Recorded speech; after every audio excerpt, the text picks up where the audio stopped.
जो आत्मलाभासारिथे गोमटे काहीची न देते म्हणून गौर विषयके हरिके देना. अध्याय 12 भक्तियोग 190 नंबरची ओळी आहे. सल्लागाप्रमाणे यावर्षी विठ्ठल रुक्मिणी मंदिर मौजेश्वर अखंड हरिनाम सप्ताह निमित्त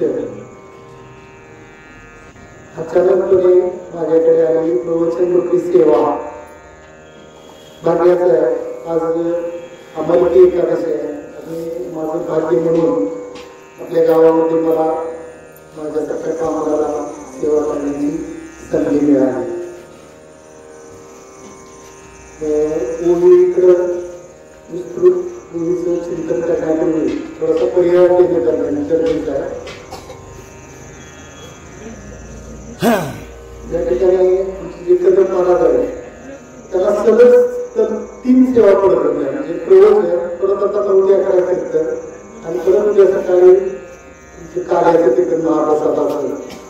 त्यामध्ये सगळी प्रवचन ठीक आहे. आपली सेवा कोणतीही सेवा करायची भगवंताची सेवा करत असताना निष्काम बुद्धीमध्ये झाडलोट करण्यापासून सेवाला वाटण्यापासून कोणतीही सेवा जी आहे या ठिकाणची त्या निष्काम सेवेचं फल आहे. संसारातल्या कुठल्याही कर्माला फल नाही. कसं म्हणशील तर आहे तसंच आहे. आता आपण सगळी शुद्ध मंडळी आहे. काय फारसं हे सांगायची गरज नाही की संसारात काही फल नाहीच आहे. फलकटा संसार म्हणलेला आहे.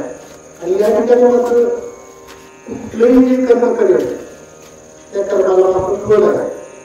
असं सर्वजण जे वारकरी आहे ते आपल्या नित्य नियमाप्रमाणे नित्य नैमित्तिक कर्म करत असते. पण मंदिरात सार्वजनिक ठिकाणी जे नामस्मरणाचा जयघोष केला जातो त्याला विशेष महत्व आहे. कारण आपली जी पसायदानाची प्रार्थना आहे ती सुद्धा सार्वजनिकच आहे. त्याच अनुषंगाने जे सार्वजनिक नामस्मरण आहे या नामस्मरणाला फार महत्व आहे. आणि हे नामस्मरण त्याला विशिष्ट पर्वत आलंय. पर्वत कोणते होते तर हे आपला सप्ताह सोडून आपण आपल्या वर्षात येणाऱ्या 24 एकादशा आणि हे 24 एकादशा परत अधिक महिन्यात येणाऱ्या 2 एकादशाचा जर अधिक महिना आला तर 26 एकादशा आणि त्याशिवाय एक इतर 5 पर्वत आला. त्यापैकी आता आपल्याला चैत्र महिन्यात येणारा चैत्र शुद्ध नवमी हे रामनवमी हा एकादशी प्रमाणेच केला जावा. तुम्ही करत असणार करत नसेल तर वारकऱ्यांना आपल्या सगळ्या समजावून सांगायची चैत्र शुद्ध नवमी ही एकादशी प्रमाणे करायची. त्यानंतर वैशाख पौर्णिमा या दिवशी नरसिंह जयंती ती पण एकादशी पद्धतीने करावी. श्रावण महिन्यात आपल्या सर्वांची आवडती श्रीकृष्ण जन्माष्टमी ती सगळेजण साजरी करतात. त्याच्याबद्दल काय सांगायची गरज नाही. भाद्रपद शुद्ध एकादशी वामन जयंती म्हणून साजरी केली जाते. आणि त्यानंतर आता परवा जे आपलं माघ महिन्याचं माघ वद्य त्रयोदशी या दिवशी आपल्याला महाशिवरात्री आहे. ही अशी जी एकादशी सोडून 5 उपवास आहेत आणि ह्या एकादशीच्या प्रमाणे केला जावं. तसं पाहायला गेलं तर वारकऱ्याची उपासना इतर धर्मांच्या बघायचं तर आपल्या वारकऱ्याची उपासना ही नित्य सुरू असते. नित्य म्हणजे कशी तो ज्यावेळी जागृत अवस्थेत असतोय म्हणजे त्याला सकाळी झोपेतून जाग उठल्यापासून ते रात्री पुन्हा झोपेपर्यंत ही जी अवस्था असते त्या अवस्थेमध्ये वारकऱ्याचं सतत नामस्मरण चालू असते. नसेल तर चालू असावं. मग त्याला कुठल्याही आपल्या कर्माचा अडथळा काहीच येत नाही. कारण कर्म आपल्याला कुठं कर्माचं बंधन आणि नामस्मरणाचा सांगड घालता येते आपल्याला. कर्म कुठंच अडथळा आपल्याला येत नाही. आता आपण शेतकरी वर्गातले सगळे आहे. शेतीची काम करत असताना रामकृष्ण हरी म्हणत केलं तर ते कर्म आता हे आपल्या 12व्या अध्यायात आहेच की कर्म भगवंताला अर्पण होते आणि ती भगवंताला अर्पण झालेल्या कर्म त्याचा उपयोग असा होते की अंतिम काल म्हणजे ज्यावेळी आपली स्थिती बिघडलेली असते, म्हणजे वृद्धाकाल असते, आपली बुद्धी कार्य करत नसते, अशा वेळी तो भगवान आपलं सर्व जे दुःख आहे तो स्वतः आपल्याकडे घेत असतो आणि त्याच त्रास जो आहे तो त्रास आपण सहन करून त्याला पुढे मुक्ती देत असतो. त्यामुळे ह्या नामस्मरणाला फार महत्व आहे आणि त्यात सामुदायिक नामस्मरण आहे. म्हणजे आपण जे आता चालू आहे अखंड हरिनाम सप्ताह, याचा उपयोग काय तर ह्या अखंड हरिनाम सप्ताहामुळे काय होते की जे आपले सार्वजनिक व्यवहार आहेत म्हणजे देशाच्या उन्नतीसाठी किंवा सकल आपल्या जगताच्या उन्नतीसाठी ह्या सार्वजनिक नामस्मरणाचा उपयोग होते. एक उदाहरण सांगतो, त्याला खूप वर्ष झाले की अमेरिकेनं एक यान चंद्रावर पाठवलं. ते यान चंद्रावर पाठवल्यानंतर त्या यानामध्ये थोडासा बिघाड झाला. 3 लोक त्यात बसले होते. तुम्हाला सगळ्यांना माहिती आहे नील आर्मस्ट्रॉंग आणि अल्ड्रिन असे ते 3 जण होते. आणि त्यावेळी अमेरिकेच्या राष्ट्राध्यक्षानं संपूर्ण जगाला त्यावेळी उद्देशून एक भाषण केलं. त्या भाषणात सांगितले की असं असं मी पाठवलेलं यान चंद्रावर त्याच्यात बिघाड झालेला आहे आणि तुम्ही सर्वांनी मिळून प्रार्थना करावी की ते यान व्यवस्थित व्हावं आणि आमची जी 3 लोक आहेत ती सुखरूप परत यावी असं तुम्ही सगळ्यांनी प्रार्थना करा. आणि त्यावेळी भारतासह सर्व देशाने प्रार्थना केली. प्रार्थनेचा परिणाम असा झाला की ते यान व्यवस्थित दुरुस्त झालं आणि ती लोक व्यवस्थित झाली. आता अमेरिकेसारखा एवढा पुढारलेला देश जर प्रार्थनेवर विश्वास ठेवत असेल आणि त्याच्यात सामुदायिक प्रार्थनेला एवढं जर महत्व असेल तर मग सामुदायिक जे आपण हे करतो नामस्मरण त्याला किती महत्व आहे. म्हणजे उदाहरण आपल्याला लक्षात येते की ती लोक तर आपल्याला म्हणजे या गोष्टींना आपल्या म्हणजे एवढं महत्व देत नाही की बाबा हे जे आपले आता त्यांच्यात सुधारणा झाली की आपण जसं ज्ञानेश्वरी आता परवा बराक ओबामांनी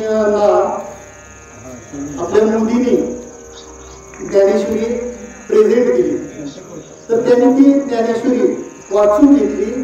आपल्या ट्रान्सलेटरकडनं म्हणजे भाषांतर याच्याकडून समजावून घेतली आणि ती ज्ञानेश्वरी त्यांनी अभ्यासाला ठेवलेली आहे. तर एवढं आपल्या ज्ञानेश्वरीचं महत्व आहे. असो आपला जो आजचं हे आहे तर तो भक्तियुगातली ही मूवी आहे. त्या भक्तियुगाच्या आधी जो 11वा अध्याय आहे त्या 11व्या अध्यायामध्ये भगवंताने अर्जुनाला आपलं विश्वरूप विराट दर्शन दाखवलं. विश्वरूप दर्शन का दाखवलं की त्याच्या मागच्या आपल्या ज्ञानेश्वरीची सांगड आहे की पहिला श्लोक आहे त्याच्या पाठीमागचा श्लोक त्याचा किंवा पहिला अध्याय आहे पुढचा अध्याय आहे मागच्या अध्यायाचा संदर्भ घेतल्याशिवाय एकमेकात ती अडक झालेली असते.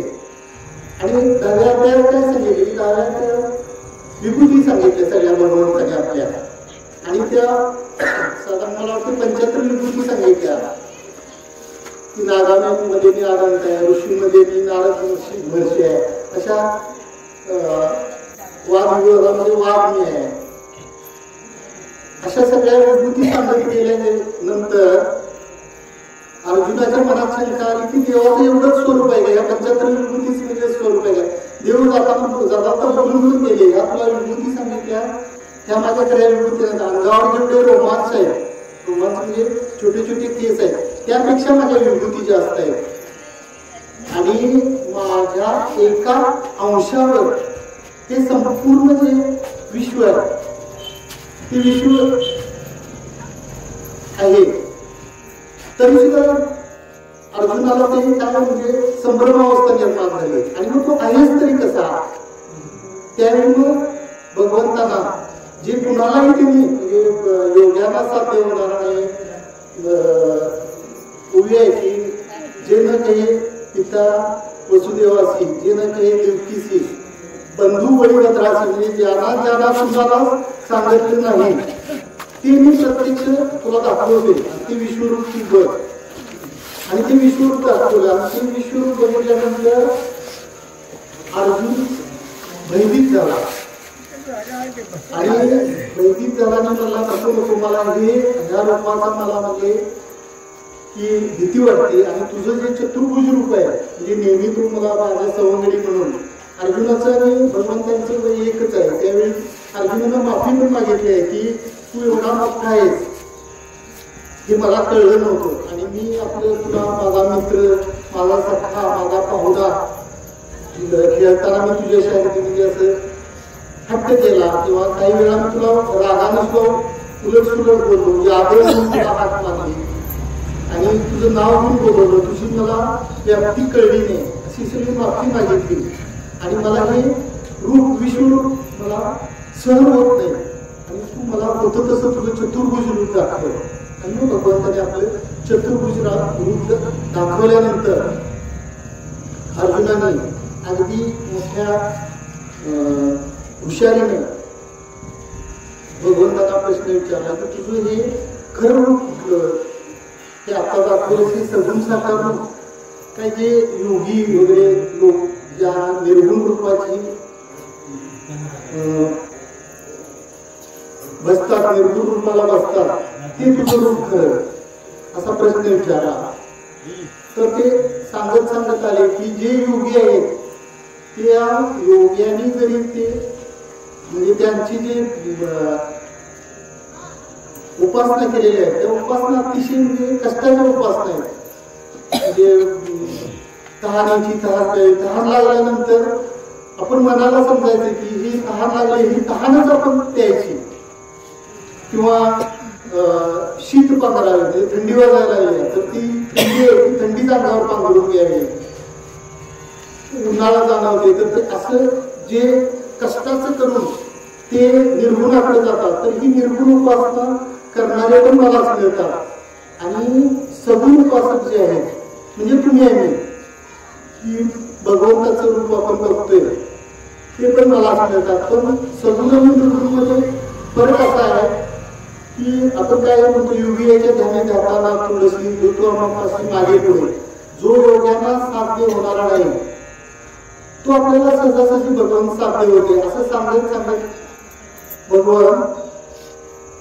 सोपं करत सांगत आले सोपं करत म्हणजे काय की तुला ह्यातलं काय जमत नाही ना योग्यासारखं नाही राहू दे तू जी नित्य कर्म करत आहेस ती कर्म भगवंताला समजून कर म्हणजे कर्म करायचं पण ते भगवंतार्पण करायचं ते पण अवघड वाटत असेल तर त्या तू फक्त निश्चित कर्म करू नको जी विहित कर्म करत असशील त्या कर्माच्या फळाची अपेक्षा पण टाकून दे फक्त जे फळ मिळणार आहे फक्त कर्म करत राहा त्याच्यातून काय फायदा होईल तोटा होईल त्याचा काही मात्र विचार करू नकोस आणि असं कर्म करत जा तरी तू मला मिळशील तुला फळ मिळेल फळ काय मिळेल तर तू सतत माझ्या नामस्मरणात कर्म करत असताना नामस्मरणात राहिल्यामुळं अंतिम काळ तुझा चांगला जाईल आणि देह पडताना तुला ज्या होणाऱ्या वेदना आहेत त्या वेदना होणार नाही असं सांगत भगवंत कुठपर्यंत आले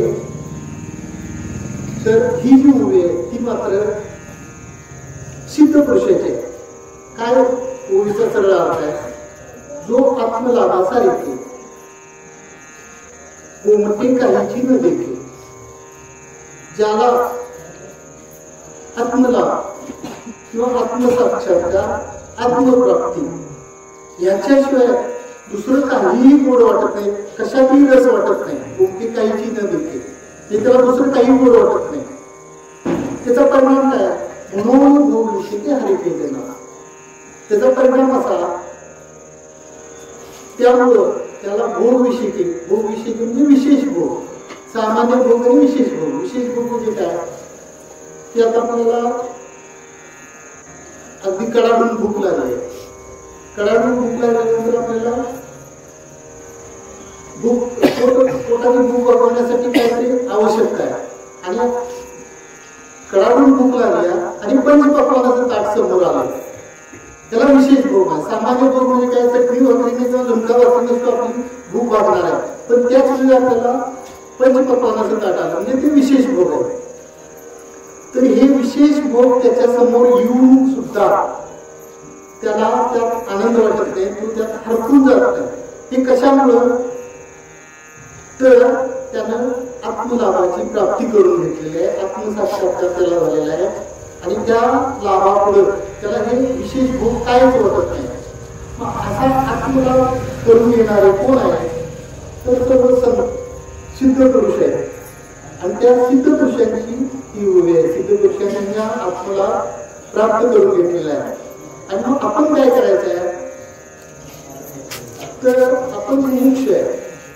आपण सिद्ध पुरुषांची जी लक्षणं असतात ती आपली साधना असतात.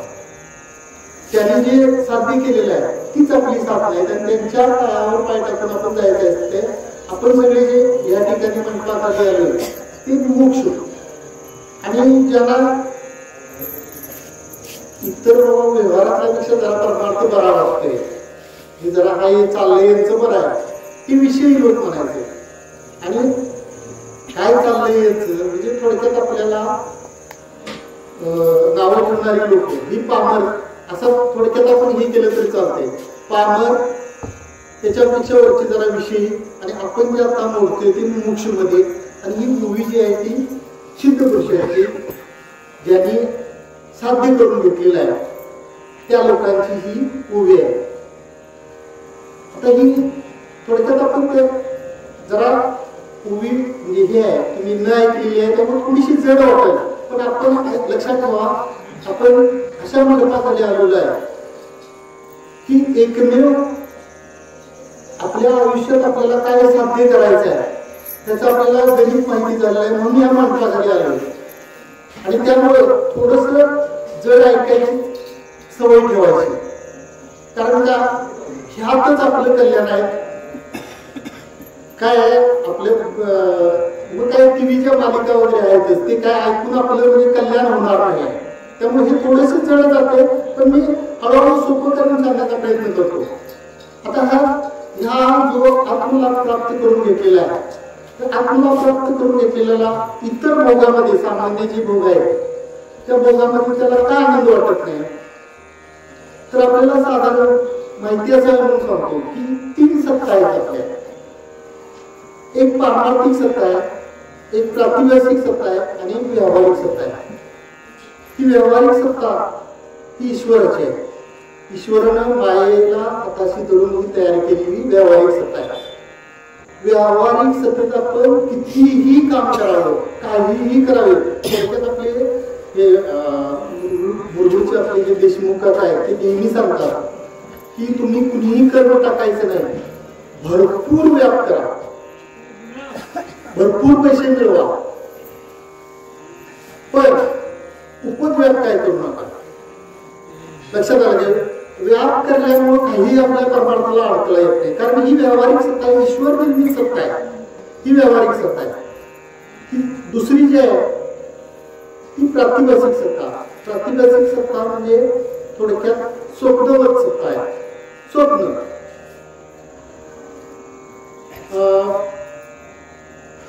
स्वप्नीचे राज्य का मरण, स्वप्नीचे राज्य का मरण, स्वप्नातलं राज्य किंवा मरण, त्याच आपल्याला स्वप्नात राजा झाला काय किंवा मेला काय, आपल्याला त्याचा काही म्हणजे उपरिया जाण जियापरी म्हणजे जागा झाल्यावर आपल्याला त्या स्वप्नात राजा झालेला असू दे नाहीतर मरण आलेला असू, त्याचा काही संबंध नाही. ही प्रातिभासिक सत्ता ही तात्पुरत्या कालाची आहे, म्हणजे जागा झालं की आपण त्यातून बाहेर येतो. ही प्रातिभासिक सत्ता आहे आणि ही प्रातिभासिक सत्ताच आपल्याला त्रास देत असते. कशी? तर आपण ज्याला स्वप्न म्हणतोय ते स्वप्न म्हणजे झोप लागल्यानंतर पडणार ते स्वप्न नाही. आता सुद्धा आपण स्वप्नवतच व्यवहार आहेत सगळे आपले. कसं सांगतो मी पुढे तुम्हाला. आणि तिसरी जी सत्ता आहे ती पारमार्थिक सत्ता आहे. हा जो पुरुष आहे आत्मलाभासाठी गोमटे काही चिन्ह देते म्हणणारा हा कायम पारमार्थिक सत्तेत असते. तर पारमार्थिक सत्तेत एकच गोष्ट सत्य आहे. कुठली सत्य आहे? तर आत्मसाक्षात्कार, आत्मा ज्याने कोणी विचारसागराचा थोडाफार कान आवरून गेले असेल, अभ्यास केला असेल, तर त्यात एक विवेक नावाचं साधन आहे. तर त्या विवेकामध्ये काय सांगितलेलं आहे? सत्संगतीने, सत्संगतीने हा शब्द महत्वाचा. सत्संगतीने आत्मा अविनाशी व क्रियारहित असतो, तद्व्यतिरिक्त सर्व विनाशी व चंचल आहे. आता याचा अर्थ काय? की एक आत्मवस्तू सोडली, ती आत्मवस्तू कुठं आपल्या जवळच आहे, ती आत्मवस्तू सोडली तर बाकीचं सगळं नाशिवंत आणि चंचल आहे. हा जो पुरुष आहे, हा सिद्ध पुरुष, याचं सर्व जे लक्ष आहे ते आत्म्यावर लक्ष आहे.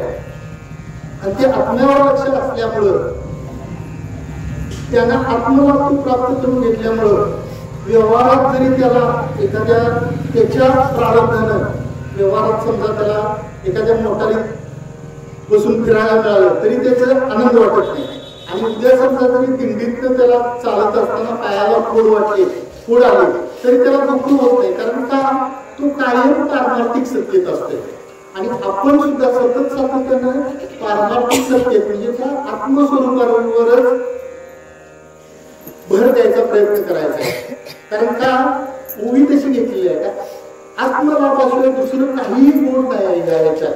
कारण ज्या बाकीच्या इतर वस्तू आहेत त्या इतर वस्तू नाशिवंत आणि चंचल आहेत असं सगळ्या संतांचं, सिद्ध पुरुषांचं मत आहे. आता थोडस आपण खाली राहा. आता आत्मलाभ आत्मलाभ असं आपण कायम म्हणतोय. मग बरं आहे सगळं म्हणणार, जर आत्मलाभानं आपले जर कल्याण होते, आपल्याला आत्मलाभामुळे आपण कायम सतत आनंदात राहतोय, मग तो आत्मलाभ आहे तरी कसा? आत्मलाभ आहे कसा हे बघायचं झालं तर आणि कुठले लाभ आहेत काय? जरा माझं हे होत असेल तर सांगा. म्हणजे शक्यतो मी प्रयत्न करतो म्हणजे हे करायचा. आत्मलाभ जो आहे, आत्मलाभ आहे म्हटल्यावर दुसरे आणि कसले तरी लाभ असणार, तर दुसरे लाभ आहेत.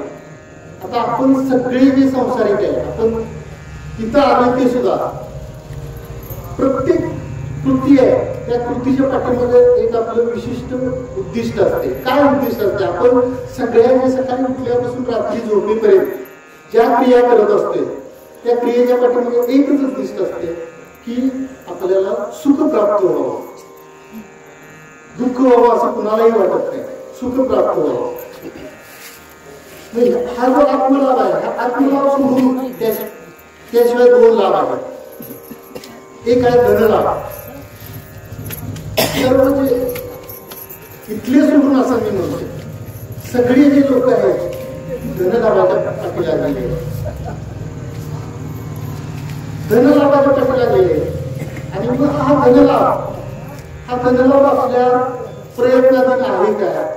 तर महाराजांचं प्रमाण आहे, प्रारब्धाची वाढे धन, प्रारब्धाची वाढे मान.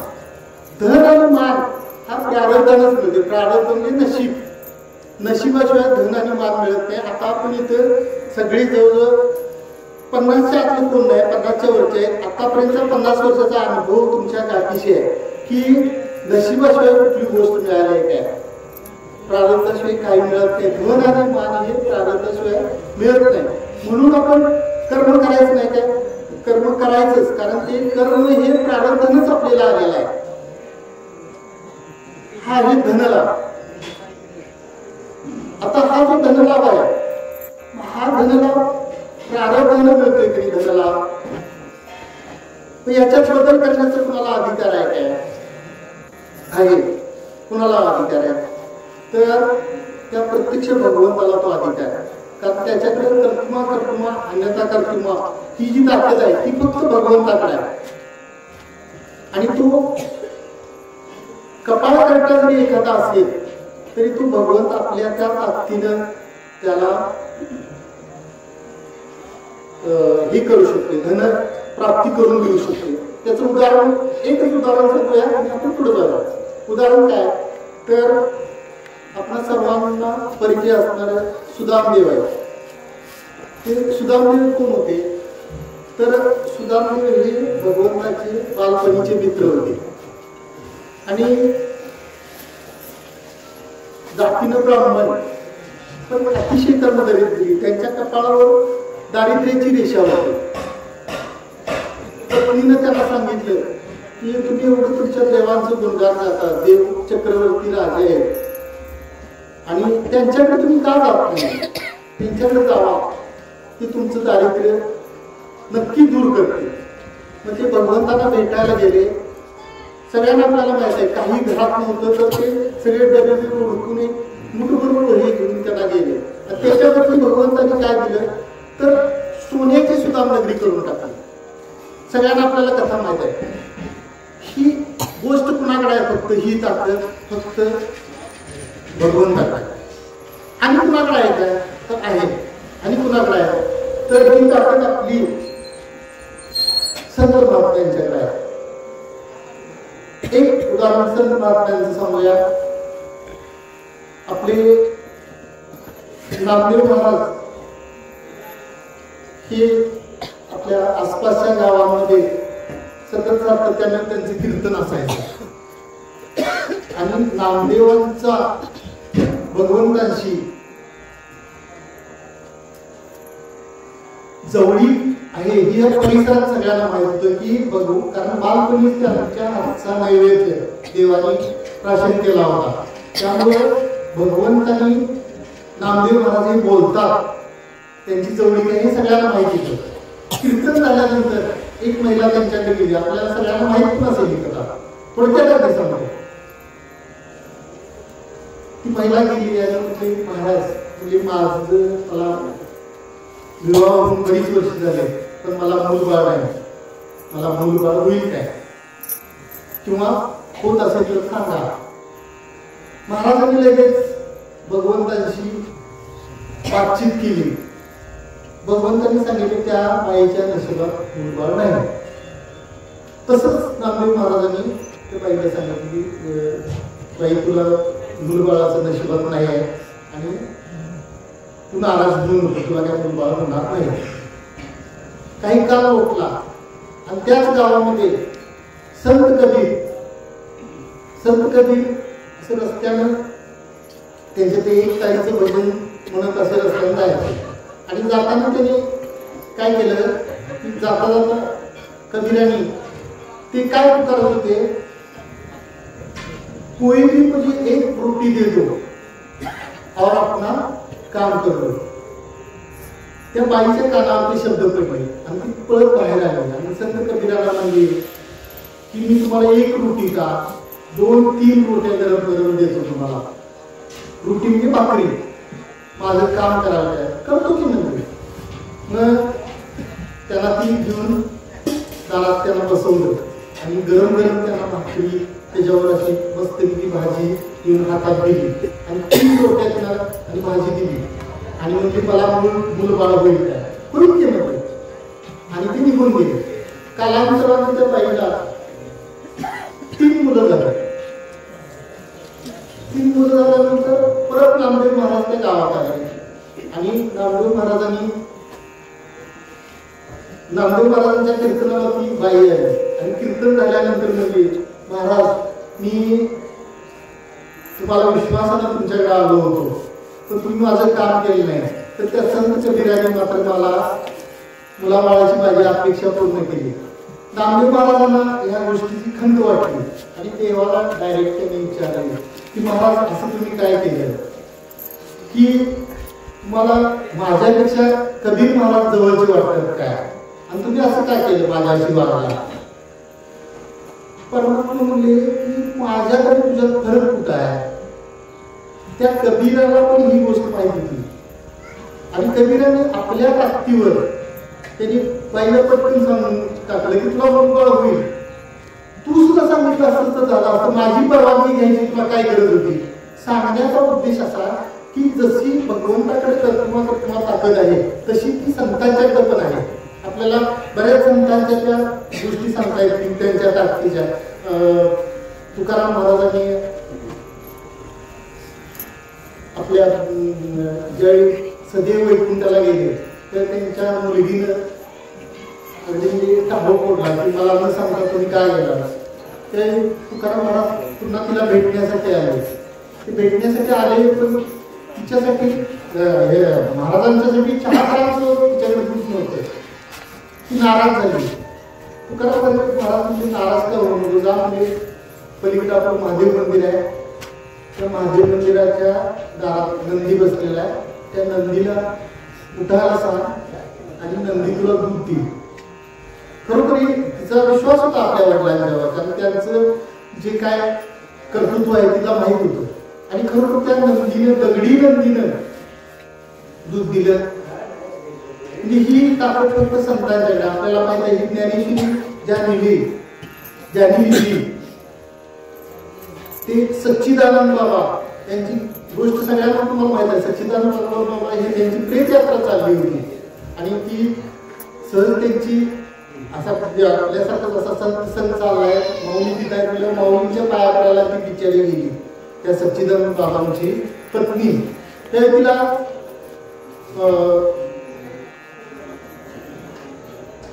आशीर्वाद दिला की पुत्रवती भव. त्यावेळी तिने म्हणजे की अहो मी माझ्या मालकांचं प्रेत घेऊन निघाले स्मशान वाटेकडे आणि तुम्ही असा कसा आशीर्वाद दिला.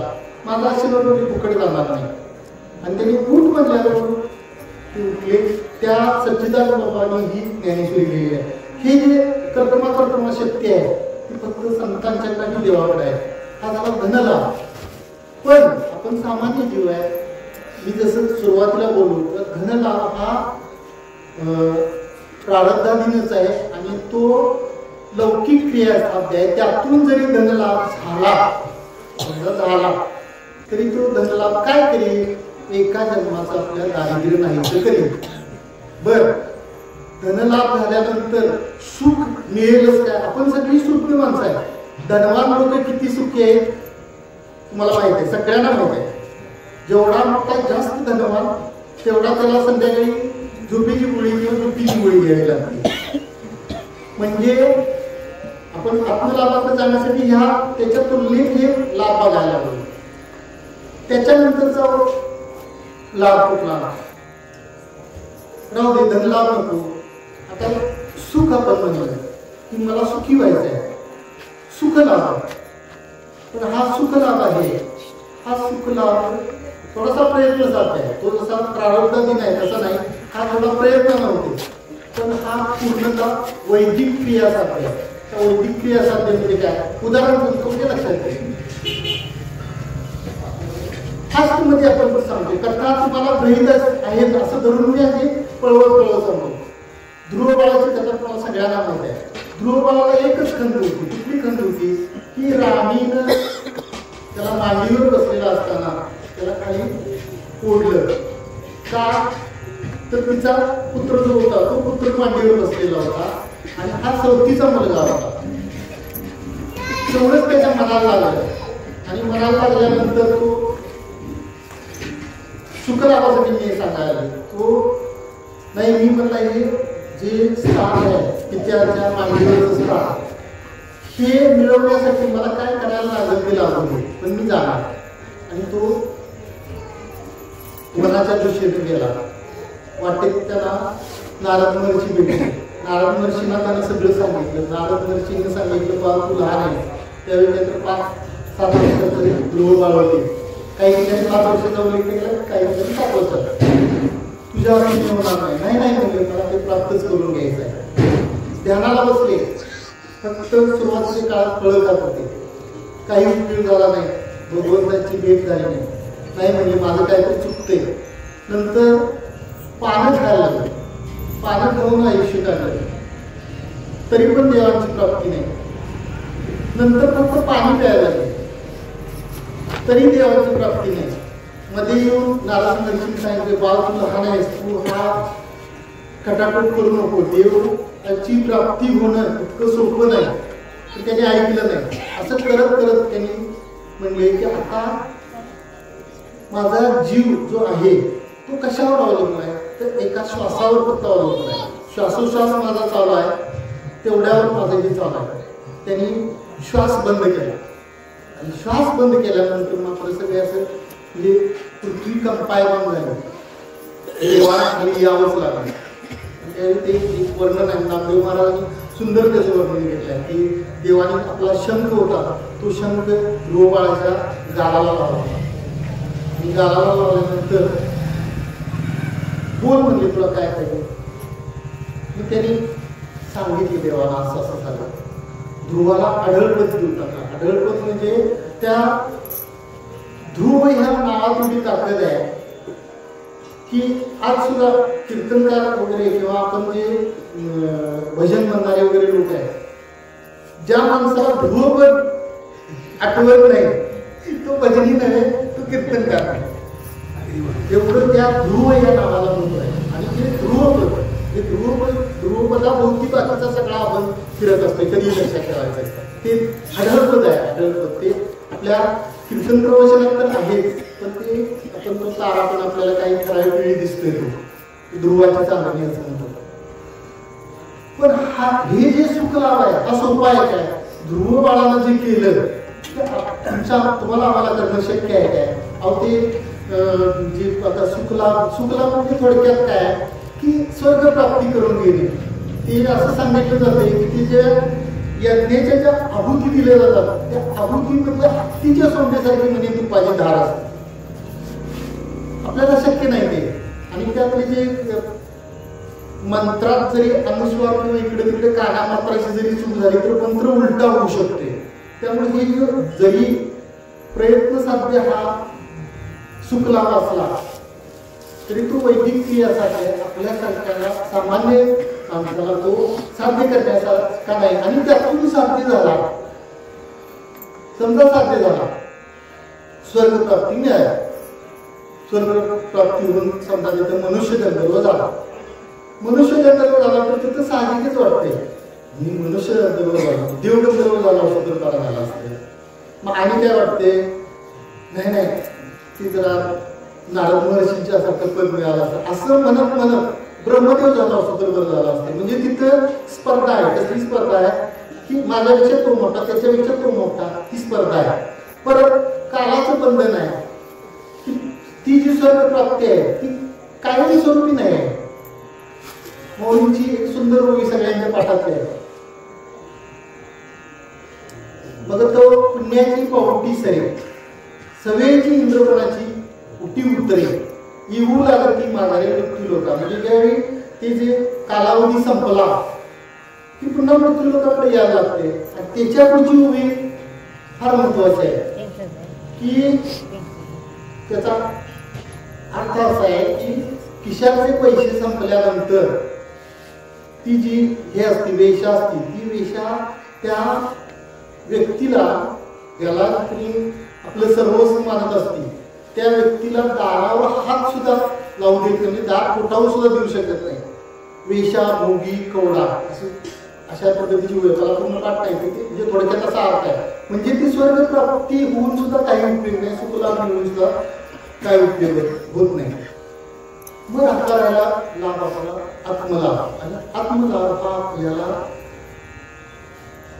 सहज प्राप्त नसला तरी आपली वाटचाल त्या दृष्टीने आहे. आता मग मी विवेकाची व्याख्या बोलून गेलो की विवेक कशाला म्हणले की आत्मलाभात आत्मा व्यतिरिक्त इतर जे सगळं आहे म्हणजे आत्मस्वरूप आपलं जे स्वरूप आहे ते स्वरूप सोडून जे इतर काय आहे ते सगळं विनाशी आणि चंचल आहे.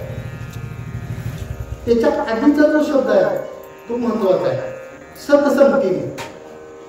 हे कुठं ऐकायला मिळेल? सत्संगतीच ऐकायला मिळेल. आता सगळ्यात महत्वाचं जे आहे ही सत्संगत आहे किंवा संत संगत आहे. संत संगत म्हणा किंवा सत्संगत म्हणा, ही आपली जी आता आहे या मंडपाखाली आलोय किंवा जिथे जिथे अशा पद्धतीचे जे सत्संग चालू आहे, ही सत्संग कशाने मिळेल? प्रयत्नानं मिळत नाही, अजिबात नाही. प्रारब्धांना अजिबात मिळणार नाही, प्रयत्नानं अजिबात मिळणार नाही. या ठिकाणी प्रयत्न चालत नाही सत्संगतीसाठी. कारण आपल्या बोलत्यांनी बरेच लोक दिसतात, बरेच म्हणजे देशोपयोगी काम म्हणजे उपयोगाला पडणारी काम करणारी अशी बरेच माणसं आहेत की म्हणजे समाज उपयोगी करणार, पण ह्या सत्संगतीत येत नाही ते. तर ही सत्संगत कशाला घडेल? तर सत्संग घडण्यासाठी प्रार्थनेची आणि पुण्याचीच गरज आहे. बहुत सुकृताची जोडी म्हणून विठ्ठली आवडे. त्यामुळे आपण आपल्याला इतकं भाग्यवान समजलं पाहिजे, कारण ही सत्संगत प्रयत्नानं मिळत नाही, प्रारब्धानं मिळत नाही. आणि अनाहतपणे आपण बऱ्याच संचित असं पाठवण्याचं आपलं काय खरोखर पुण्य आहे, म्हणून आपल्याला ही सत्संगत मिळायला लागलेली आहे. आणि ह्या सत्संगतीचा आधार घेऊन, विवेकाचा आधार घेऊन आपल्याला आत्मलाभाकडे कसं जाता येईल, तर त्याला सांगितलं की सगळेजण म्हणतात की आपण ते सत्संगत करत असताना नामस्मरण करायचं, त्या विठ्ठलाचंच नाव घ्यायचं, त्याचंच नाव तरी काय घ्यायचं. तर आपला खटाटोप सगळा चाललेला आहे, तो सुखासाठी चाललेला आहे. आणि सर्व सुखाचे आगर कोण? सर्व सुखाचे आगर बाबा मानलेले. सर्व सुखाचे आगर धनी नरहरी सुना, सर्व सुखाचे आगर धनी म्हणे सारंग. माझ्या सुखरूप पैसा तुझा कोणी, माझ्या पांडुरंगासारखा. असा तो पांडुरंग असलेला परमात्मा, तोच एक सुखरूप आहे. म्हणून त्याचं आपण नामचिंतन करायचं. आणि मग ह्या नामचिंतनाचं काय होईल पर्यवसन? नामाचं पर्यवसन कशात होईल? तर सतत सातत्यानं नाम जर आपण घेत गेलो तर नामाचं रूपांतर आपलं ध्यानात होईल. त्यानं काय होईल? एकदा ध्यान लागलं की ध्यानाचं रूपांतर आत्मज्ञानात होईल, ज्ञान होईल. आणि आत्मज्ञान, ज्ञान म्हणजे दुसरं तिसरं काही नसून तोच आत्मसाक्षात्कार आहे. ज्याला आपण आत्मसाक्षात्कार, आत्मलाभ किंवा थोडक्यात सुखाची उच्चतम स्थिती, सुखाची उच्चतम स्थिती असं का म्हणायचं? आपण जेवण बसतो, पंचपक्वान्नाचं ताट पुढ्यात आलंय आणि ते आवडता पदार्थ आपण भरपूर खाला, भरपूर खाल्यानंतर आपण ढेकर घेऊन म्हणतो आता बास. आता बास ही जी आपली भोजन करताची जी स्थिती आहे, तीच स्थिती आपल्याला कायम आपल्या ह्याच्यात यावी. म्हणजे असं वाटतंय की आपण बाबा त्या सुखाच्या अत्युच्च शिखरावर जावं. बास, आता ह्याच्यापुढे मला कोणतीही सुखाची गरज नाही. आणि ते सुख कशात आहे? तर ते आत्मलाभामध्येच आहे. मग हे आत्मलाभ करण्यासाठी मी काय सांगितलं की नामाचं रूपांतर ध्यान आणि ध्यानाचं रूपांतर. एक आपला हरिपाठ झाल्यानंतर आपला शेवटचा अभंग आहे तुकाराम महाराजांचा. नामसंकीर्तन साधन लय सोपे, जळतील पापे जन्माचे, न लगती सायास जावे वनांतरा. काय सरळ म्हणजे लक्षात येणारच आहे. काय बाबा वनांतरात जायचं, न लगती सायास जावे वनांतरा. सुखे येतो घरा नारायण, ठाईचं बैसून करायचे चित्त. म्हणजे आहे त्या जागेवर बसून यायची, ठाईचं बैसून करायचे चित्त. आवडी अनंत अळवावा, रामकृष्ण हरी विठ्ठल केशवा मंत्राला जपावा सर्व काळ. याविन असता अनेक पै साधन, याच्याशिवाय दुसरं काय? याविन असता अनेक पै साधन, वाहत असे आनंद विठोबाचा. तुकामध्ये सोपे आहे सर्वांनी, शहाणा तो कधी घेतोय ते. यातला महत्वाचा शब्द आहे तो शहाणा. त्यात मात्र शहाणपणा लागतोय. शहाणा तुम्हाला म्हणतोय कारण आता म्हणा तुम्ही नामाला एवढं सगळं म्हणजे हे मागचं सगळं धनाला सुखला काढून आपण आत्मलाभाकडे येते. आत्मलाभ झाला की आपल्याला काही मिळवायला त्रास आहे. पण त्या गोष्टी कधी शक्य होतात? तर त्याला शहाणपणा पाहिजे. शहाणा म्हणजे हा शहाणा शब्द कशासाठी वापरलाय? तर शहाणा शब्द अधिकाऱ्यासाठी वापरलाय. तर तो अधिकार पद आपण प्राप्त करून घेतलं पाहिजे. अधिकार प्राप्त करून घेण्यासाठी आपण काय केलं पाहिजे? शेवटी एखादी गोष्ट आपल्याला प्राप्त करायची म्हणजे कष्ट थोडंसं आलंच. मग तो अधिकार प्राप्त करण्यासाठी काय केलं पाहिजे? तर अधिकार थोडक्यात सांगत जातो. अधिकार पद प्राप्त केल्याला हे करण्यासाठी आपल्याला चित्तातले आपला मन विक्षेप घालवला पाहिजे. आता मन म्हणजे काय की पाप करण्याची वृत्ती. आपल्याला जरी आपण सर्व सातत्याने ह्या नामस्मरणात ह्या भजन पूजनात जरी असतो तरी काही वेळा आपली वृत्ती बाजूला जातात, त्याला मन म्हणतात. चित्तात थोडासा तो मल असतो. हा मल कशाला निघून जाईल तर निष्काम कर्मानं हा मल निघून जाईल. निष्काम कर्म म्हणजे थोडक्यात काय, निष्काम कर्म म्हणजे मगाशी जसं मी सांगितलं की ते कर्म करायचं, पण ते कर्म भगवंतार्पण बुद्धीनं करायचं. आता या ठिकाणी समजा लोटझाड केली मंदिरात, आपल्याला त्या लोटझाडीचं फळ मिळालं पाहिजे असा डोक्यात अजिबात विचार ठेवायचा नाही. ते मी माझं देवाचं कार्य आहे म्हणून मी केलं असं कोणतंही फळ. मग ते भले आता या ठिकाणी आपण लावताना पारमार्थिकच हे लावायचं. आपल्या जे संसारिक जे कर्म असते त्या संसारातलं कर्म हे फळ देऊनच जाते. मग ते कमी जास्त प्रमाण असेल. समजा एखादा डेअरीत मापाडी आहे, त्या निष्काम कर्म जरी त्यानं केलं तरी त्यांना त्याचा पगार मिळणार. फक्त ते कर्म करत असताना त्यानं मापाडी माप व्यवस्थित हे करावं, त्याला निष्काम कर्म म्हणायचं, त्याचा पगार मिळणार. त्यामुळे निष्काम कर्म आपण लावताना या ठिकाणी परमार्थातच निष्काम कर्म लावायचे.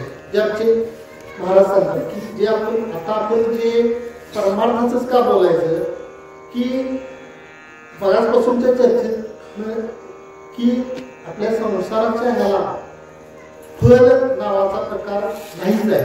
आणि आपण तरी वारकऱ्यानं ज्या सत्ता 3 सत्ता मी सांगितले, व्यावहारिक सत्ता, प्रातिभासिक सत्ता आणि पारमार्थिक सत्ता, वारकऱ्यानं तरी कायम सतत सत्ता त्यांनी पारमार्थिक सत्तेतच राहावं.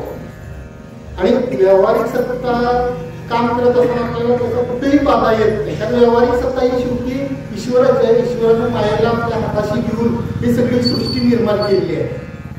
आणि त्या सृष्टी फक्त आपण बघताना ती सृष्टी आपण त्याच्याकडे जग म्हणून न बघता, जसं यांनी ह्या ज्या भूमीचा जो सिद्ध पुरुष आहे त्याच्या दृष्टीनं आपण बघायचं. आपण त्या जग म्हणून जगाकडे बघायचंच नाही. जग नव्हे अवघा जनार्दन. आपल्याला जे समस्त हे दिसतंय, समस्त हे श्री वासुदेव तत्वता, आपण वासुदेव म्हणूनच बघायचं आहे. तर आपला मुद्दा काय झाला होता की मल आपल्याला घालवायचा चित्ताचा. क्लिअर झाली की मला सांगा.